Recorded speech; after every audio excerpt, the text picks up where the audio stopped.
¿Ven la clase? Por favor, digan sí, digan no. Sí, doctora. Mejor, ¿no? Ya. Hoy nos toca la clase de lesiones ocupativas hepáticas. Generalmente estas lesiones suelen ser descubrimientos a través de un examen de rutina, como una ecografía, que suelen ser las ecografías, los exámenes con los que nosotros iniciamos los estudios dependiendo de la clínica que tengamos, ¿no? Entonces vamos a pasar primero, ahí están viendo ustedes el contenido y la definición. Es cualquier proceso focal o difuso, o sea, que ustedes pueden identificar a través de un estudio de imagen que está en determinado punto o está de manera distribuida, que va a desplazar o que va a reemplazar lo que es parte de lo que es el parénquima hepático normal.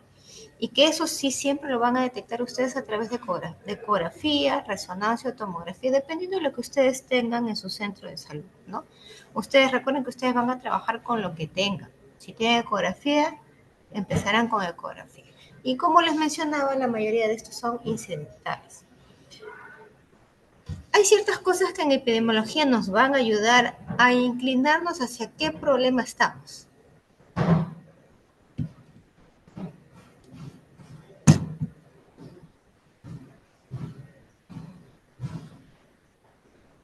¿Hacia qué problema estamos? ¿No es cierto? Es así, si tenemos el antecedente que un paciente viajó hacia una zona donde hay bastante incidencia o prevalencia de absceso mediano con poca salubridad, podemos pensar pues nosotros que estamos frente a un absceso, una tumoración hepática, probablemente de etiología amebia. Si nosotros estamos frente a un paciente que tiene una infección de la vía biliar, es como una colangitis, esas colangitis me pueden predisponer a un absceso hepático, sí, ¿no? Si nosotros estamos en contacto con animales del campo, trabajamos en un camal, estamos en contacto con las heces del ganado vacuno o en contacto con animales que estén infectados con entamoeba holística, probablemente estamos pensando en un quistidatídico, ¿no? Si tenemos un paciente que ha tenido una neoplasia en cualquier otro sitio primario, estómago o colon, y le aparece o por ecografía detectamos una tumoración a nivel de lo que es hígado, podemos pensar que es una metástasis. Si estamos en un paciente que es cirrótico, lo más probable es que nosotros pensemos en una ecografía si encontramos algún tipo de lesión, es que pueda ser un nódulo de regeneración o que podemos estar frente a un hepatocarcinoma. Va a depender mucho de la clínica.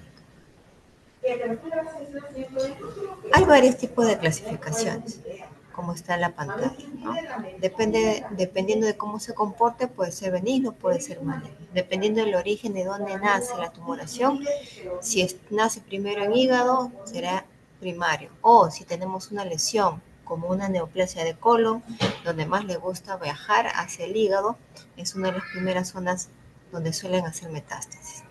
De acuerdo a su característica, nosotros podemos ver si es sólido o si es como tiene contenido quístico o puede ser mixto, y si tiene o no una presencia de algún problema hepático, ¿no? Es decir, que tenga cirrosis o no tenga cirrosis. Esta es una tabla sencilla para que ustedes puedan ver a grosso modo, de manera sencilla, lo que son lesiones sólidas y las que son lesiones fluidas. Dentro de las lesiones fluidas, lo más frecuente que vamos a ver, que suelen ser asintomáticos, que suelen ser congénitos, son las quistes simples, ¿no? Ya patológicos están el quiste hepático y el absceso hepático, que nosotros vamos a tratar en esta clase. Y dentro de las lesiones sólidas, las que más se presentan son hemangiomas, adenomas y hiperplasia nodular focal. Dentro de las malignas, el hepatocarcinoma y el colangiocarcinoma hepático y las metástasis. Para que la clase sea un poco más sencilla, lo vamos a dividir entre pacientes que tengan el hígado con patología cirrótica y no cirrótica. Dentro de los pacientes que no tienen cirrosis, o sea, las personas que no tienen ningún tipo de patología en el hígado, están los más frecuentes, el hemangioma, el hiperplasia nodular focal y el adenoma hepático. Estas lesiones en conjunto, cuando tienen menos de 5 centímetros, no suelen dar síntomas, son asintomáticos y como les dije al inicio, suelen ser incidentalomas, o sea, de manera casual se diagnostican a través de una ecografía. Entonces, una vez que lo diagnosticamos de manera incidental a través de una ecografía, podemos caracterizarlo mejor para ver cuál tipo de lesiones es la que tiene nuestro paciente. Sí, podemos caracterizarlo a través de tomografía, a través de resonancia, ¿no? Dependiendo de lo que nosotros tengamos en nuestro centro laboral. Fíjense cómo un hemangioma en la ecografía se ve hiperecogénico, completamente homogéneo. En la tomografía hay algunas características que pueden conservarse o que pueden modificarse, ¿no? Lo que ustedes están viendo es un rastreo periférico en el nódulo de manera discontinua, que siempre suele ser hacia el centro, centrípeto. Y en la resonancia magnética, generalmente en una secuencia que se llama T1 lo van a ver hipointenso y en la otra secuencia T2 lo van a ver hiperintenso, ¿no? Y generalmente estos suelen llevar al radiólogo a dar una conclusión.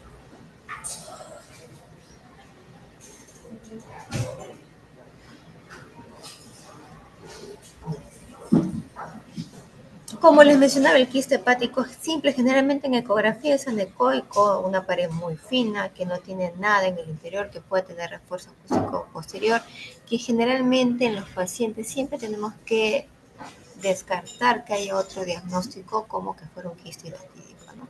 Y siempre en tomografía se ve completamente homogéneo, también en resonancia completamente homogéneo y va a cambiar de si captan o no captan contraste. Generalmente estos quistes son hipodensos. Otra patología frecuente es la hiperplasia nodular focal, que generalmente es frecuente en mujeres jóvenes, como les digo, estas lesiones, si no pasan los 5 centímetros, si no comprimen algún tipo de vaso, si no comprimen la vía biliar, no hay mayor sintomatología. En la ecografía esta lesión se suele ver isoecoica, con una cicatriz central que a nivel de resonancia se va a ver muy característico y va a ser muy sencillo llegar al diagnóstico por esta cicatriz. Lo otro que nosotros tenemos es el adenoma hepático, también frecuente en mujeres jóvenes, pero tienen que tener en cuenta que debe tener un antecedente, que tiene que tener el uso de anticonceptivos o si en algunos gimnasios que suelen usar anabólicos, tiene la presencia, el antecedente de los anabólicos, si son obesos, ¿no? Y a medida que estos crecen en tamaño, sí pueden dar hemorrágico y ahí sí va a haber cierto riesgo el paciente de si puede requerir tratamiento de emergencia o de urgencia. En la ecografía generalmente son heterogéneos y pueden haber áreas hemorrágicas. En la tomografía lo vamos a ver de manera hipervascular, ¿no? Que puede o no tener algún tipo de contenido graso y hemorrágico y la resonancia nos lo va a caracterizar mejor. La resonancia en algunos casos suele para definir características precisas de cada una de las lesiones, ¿no? Puede ser hiperintenso, si hay gracia, también si hay hemorragia lo vamos a poder ver y en T2 es un poco variable. Pero bastan estas características para que el radiólogo nos pueda dar un diagnóstico final. Recuerden que las lesiones menores de 5 centímetros no tienen mayor patología, se hallan de manera incidental. Cuando pasan los 5 centímetros en estos pacientes hay que ver si hay síntomas clínicos primero, si hay dolor, si hay desplazamiento de vías biliares, si hay efecto de masa, si hay sangrado, ¿no? Si hay algún tipo de sintomatología clínica, dependiendo del tamaño, más de 5 centímetros, probablemente estos pacientes vayan para tratamiento quirúrgico. Menos de 5 centímetros, observación, más de 5 centímetros, amerita ver qué tipo de tratamiento va a requerir el paciente. Dos patologías en hígado no cirrótico, en hígado sano, que nosotros vamos a ver es absceso hepático y quiste hidratídico. El absceso hepático, la etiología es la entamoeba histolítica. El otro tipo de absceso que vamos a tener es el piógeno, que lo más frecuente que lo podemos ver es que hayan introducido a través de la vía portal, ¿no? Gérmenes como E. coli, Klebsiella, Pseudomonas, entre otros. La mayoría de estos abscesos dan síntomas cuando pasan, tan igual como los anteriores, más de 5 centímetros. Suelen ser muy sintomáticos, fiebre, dolor en hipocondrio derecho, malestar general, náuseas, ¿no? En la mayoría de los casos, los abscesos piógenos pueden ser monomicrobianos, pueden ser múltiples gérmenes o incluso pueden llegar a ser negativos y tenemos que repetir incluso las muestras. Para el absceso hepático, dado que tenemos estas dos patologías, el tenemos que tratar de ver cuál es, si es piógeno o acidopiógeno. Entonces tenemos que solicitar los exámenes basales, hemograma, perfil hepático, hemocultivo. Recuerden que ustedes van a pedir de acuerdo a lo que ustedes están sospechando. Anticuerpos séricos para lo que es la enfermedad histolítica. Le pediré imagen, lo bueno, bonito y barato que tiene todo hospital es una ecografía. Si puedo pedir tomografía, le solicitaré tomografía. Si no, caso contrario, le puedo pedir resonancia y en aquellos que cuenten con endoscopía podremos pedir. Si me sale enfermedad histolítica positiva, pues entonces yo ya estaré frente a un absceso mediano. Un ratito. El tratamiento para el absceso mediano primero es médico y luego, dependiendo del comportamiento de la clínica del paciente, se aumentan los tamaños, se empeoran las características, probablemente vaya a drenaje quirúrgico. No, fíjense que el tratamiento médico le vamos a dar con cualquier metronidazol. Lo bueno, bonito, barato que tiene todo hospital es el metronidazol en altas dosis, 750 miligramos cada 12 horas por 7 días. Y luego para asegurarnos que realmente no quede ningún resquicio para que vuelva a lanzar algún absceso mediano, podemos dar iodoquinol o paramomicina. ¿Cuándo amerita drenaje quirúrgico? Cuando este absceso se rompe a cavidad peritoneal, a cualquier tipo de cavidad peritoneal, pleural o pericárdica. Si no mejora a pesar del tratamiento médico, no mejora, sigue creciendo, va a tener que ser drenado de manera química. En algunos hospitales pueden contar con el apoyo de radiología intervencionista, pero tienen que contar con ciertas características para que el radiólogo pueda drenar el absceso. En el caso de que no fuera absceso amebiano y fuera absceso piógeno, lo mismo, hay tratamiento médico y hay tratamiento quirúrgico. Para el tratamiento médico, cefalosporina de tercera generación, que puede ir o no asociado a un nitronidazol, como el metronidazol, o si no, podemos dar la penicilina de algún aspecto más una aminoglicosa. ¿Cuándo va a drenaje quirúrgico? Cuando el absceso pasa los 5 centímetros, cuando a pesar del tratamiento médico no ha mejorado, a pesar de que lo intervino el radiólogo intervencionista, no mejoró, cuando hay varios abscesos o cuando dentro del absceso tiene múltiples lóbulos, es decir, cavidades, ¿no?, que dificultan que penetre de manera adecuada el antibiótico y que dificultan también que el radiólogo intervencionista no pueda drenarlo. Por lo tanto, si él quisiera drenar un absceso de tipo multiloculado, tendría que colocar múltiples stents para que pueda llegar a un drenaje exitoso, pero hay más riesgo, ¿no? Mayor riesgo.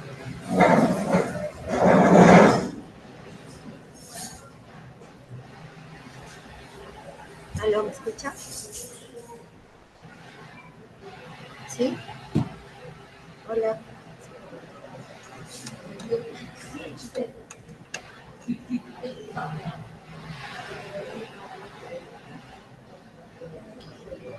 Ahora tenemos lo que es el quiste hidatídico. Cuando son muy pequeños, suelen ser asintomáticos. Cuando son sintomáticos, cuando ya tienen cierto tamaño, más de 5 centímetros, que lo que produce es un efecto de masa, ¿no? Al producir un efecto de masa van a tener ustedes dolor en el hipocondrio derecho, masa palpable, si comprime lo que es la vía biliar va a haber ictericia, pueden hacer sobreinfectarse, puede hacer fiebre. ¿Qué es lo que lo causa? El echinococos granuloso. ¿Dónde le gusta estar el quiste hidatídico? En la mayoría de los casos, siempre en hígado, puede haber otras localizaciones. Acá en el hospital lo que es, no solamente vemos en hígado, sino también en pulmón. ¿En qué lado del hígado le gusta estar? Siempre más en el lado derecho, es el lado izquierdo, luego por frecuencia en ambos lóbulos es menos.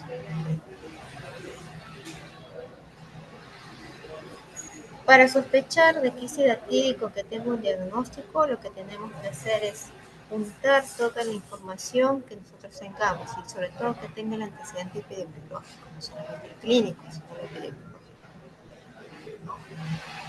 Una vez que tengamos esa sospecha, nosotros vamos a solicitar lo primero que se pide a todo paciente, que es el hemograma, un perfil hepático, en el cual nosotros vamos a ver colestasis. La mayoría de veces vamos a ver bilirrubina elevada, GFP elevada y GFTP elevada. Y en el hemograma podemos o no ver eosinofil. Algo que nos ayuda a confirmar nosotros el diagnóstico son dos pruebas tipo inmunológico que puede ser el alcoquito, el lisa o el cualquiera, tiene que ser mínimo 2. Cualquiera de las tres tiene que ser 2. En las imágenes tenemos que solicitar una tomografía, una resonancia, una econoscopía, y para excluir que también haya de manera simultánea en pulmón, pediremos la ecografía de tórax. El quiste hidratídico se puede complicar, sí. Es frecuente ver las complicaciones, sobre todo en la vía biliar, ¿no? Cuando este quiste hidratídico quiere salir, quiere liberarse, va formando un camino hacia la vía biliar, fístula. Entonces las membranas salen y pueden obstruir la vía biliar principal, puede producir colangitis. Si se diagnostica colangitis, este paciente va a tener que ser drenado de manera urgente. Se puede producir fístulas hacia otros espacios, así como el espacio subfrénico, va a ser absceso justo en el espacio subfrénico. Si se rompe el peritoneo, va a ser la anafilaxis, una de las más riesgosas, puede haber síndrome peritoneal también. Y si se produce una fístula hacia el pulmón, va a haber una fístula broncopleural, va a producir la vómito, en las clases de neumología, y generalmente va a ser hacia los segmentos 7, 8, 2 y 5, que es de donde puede fistulizar.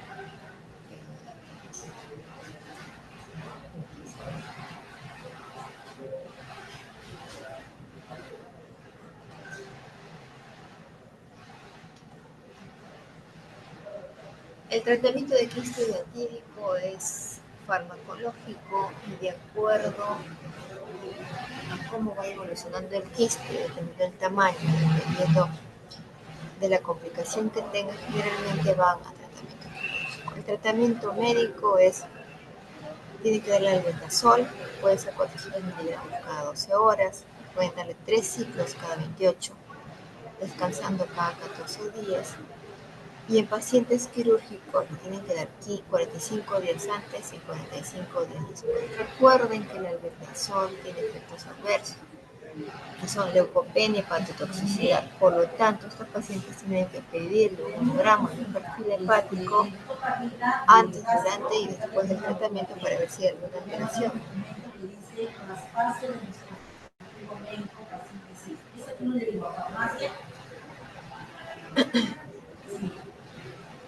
Cuando un quiste hidratídico necesita tratamiento, cuando es más de 5 centímetros, cuando está infectado, cuando hay una fístula, sobre todo como en el anterior caso que hemos discutido, la fístula biliar sobre todo, cuando produce efecto de masa sobre un órgano vecino, y ya no se trata, señores, cuando es un quiste múltiple, cuando está calcificado, cuando es muerto, ¿no?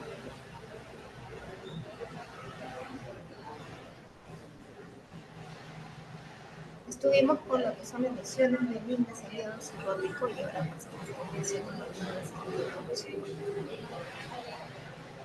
Generalmente la lesión que más vemos que son malignas son metástasis, es decir, que viene de cualquier otro órgano distante. Lo más frecuente suelen ser colon y suelen ser recto. También podemos ver el estómago, el páncreas, el mama, el pulmón, el riñón y los neuroendocrinos. Estos pacientes generalmente suelen tener presentar síntomas como la pérdida de peso, dolor del hipocondrio del lecho, que por tanto aumenta el tamaño del hígado, y alteración sobre todo si es muy grande alteración en lo que son las pruebas de función hepática, en el perfil hepático, a ver, elevadas, las elevadas, elevado. En ecografía, que es lo primero que nosotros vamos a pedir para empezar la caracterización, va a ser lesiones múltiples y leucoicas, y siempre va a tener un patrón rojo del cuello, ¿no? Una distribución del en la tomografía lo van a ver de manera hipovascular, sobre todo si está asociado con colon, páncreas y mama, o hipervascular, que son neuroendocrinas y de riñón, sobre todo sus características. El radiólogo puede reconocer. Siempre van a tener un tercer periférico en la niña, muy parecido a lo que es el ojo de buey en la ecografía. Y en la resonancia, en la secuencia de T1 van a ser hipointensas, en secuencia de T2 van a ser hiperintensas, y generalmente la resonancia nos va a ayudar a caracterizar aquellas lesiones que no se puedan ver, ¿no? Muy pequeñas, menos de 5.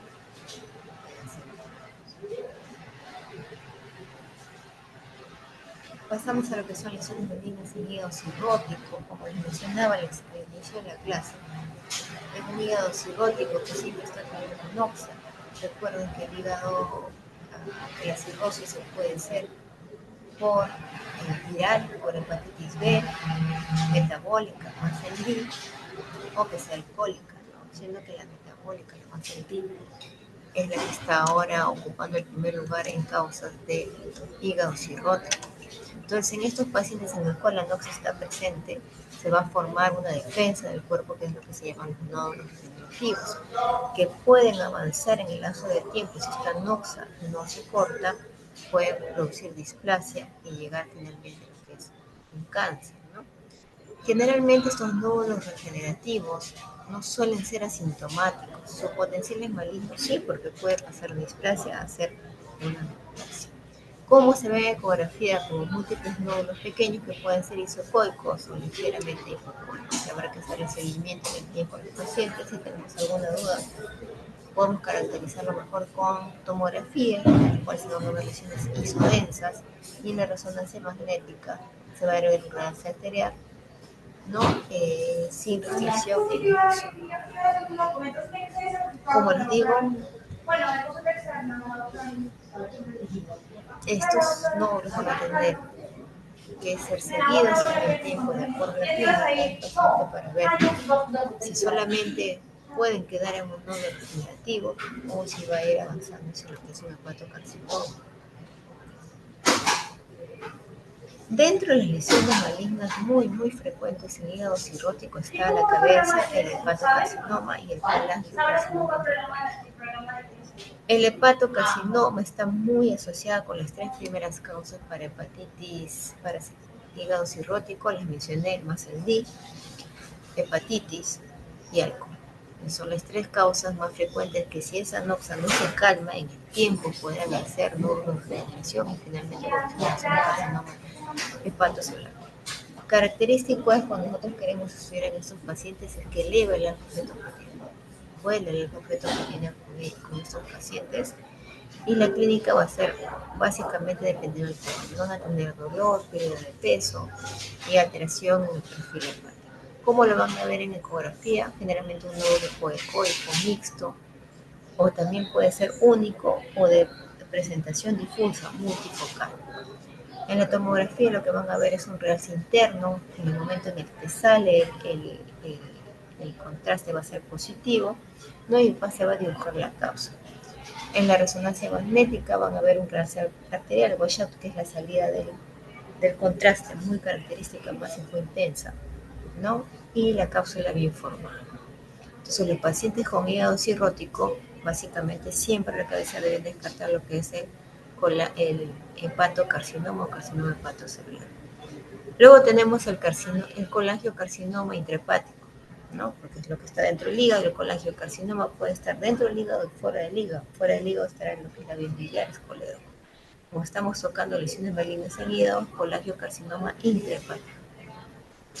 Muy asociado a colangitis porque suele obstruir la vía biliar, ¿no? Sobre todo patologías como colangitis esclerosante primaria, va a haber fiebre, dolor, ictericia, pérdida de peso.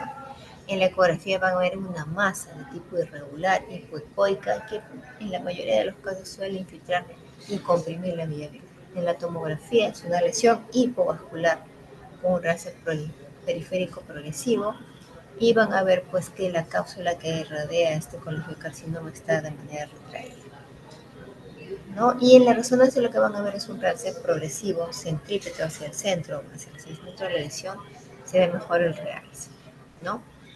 Ahora, lo que también va a haber en estos casos va a ser metástasis hepática. Los pacientes cirróticos pueden hacer algún tipo de cáncer que no sea hepatocarcinoma, sí, puede ser, como en cualquier hígado sano, puede ser asentamiento de neoplasias como colon, páncreas, mama, estómago, entre otros. Se va a ver las imágenes tan igual como las discutimos en ojo de buey, ¿no? Un realce muy realzando la membrana, un realce en anillos a la periferia, y en la resonancia magnética la van a ver más hipointensas, en T1 y la secuencia de T2 la van a ver hiperintensas. Recuerden, señores, que siempre tienen que hacer una buena historia clínica, saber frente a qué pacientes están, si están frente, en este caso a la clase la hemos dividido entre pacientes que tengan cirrosis y los que no tengan cirrosis. Generalmente las tumoraciones que podamos encontrar en un paciente, en un hígado cirrótico, como les mencionaba, siempre les debe hacer sospechar de un hepatocarcinoma. Es lo primero que ustedes tienen que descartar. En los pacientes que no tengan hepatopatía, que estén en un hígado sano, generalmente estamos hablando de lesiones que van a ser benignos, que van a requerir monitoreo, si son menos de 5 centímetros, la tenemos que ir chequeando en el tiempo a través de ecografía, si detectamos algún cambio normal, podremos seguir caracterizándolo con tomografía o con resonancia. Las patologías que más vemos en hígado sano son hemangioma, hiperplasia nodular focal y adenoma, ¿no? El diagnóstico de estas lesiones suele ser de manera incidental, como les mencionaba, a través de una ecografía, que posteriormente, de acuerdo a las características, podemos ir caracterizándolas, ¿no? A través de imágenes más complejas. Si sospechamos malignidad, si sospechamos cambios en las características de estas imágenes, vamos a tener que empezar a caracterizarlas con lo que nosotros tengamos. En el hospital, por ejemplo, en el medio donde yo trabajo, tengo tomografía, solicitaré tomografía. En otros hospitales tienen tomografía y resonancia, pueden pedir tomografía y resonancia porque ambas son complementarias. No es que una explaye la otra, tomografía y resonancia son complementarias. Y finalmente el manejo va a ser multidisciplinario, ¿no? El gastroenterólogo, el cirujano, el oncólogo o el radiólogo intervencionista, dependiendo del caso.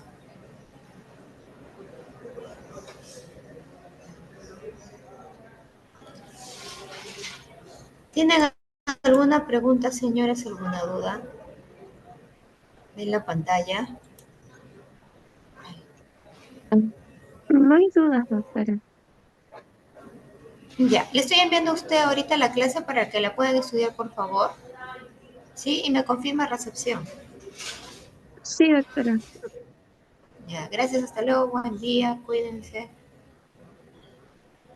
Muchas gracias, doctora. Buenas tardes. Buenas tardes.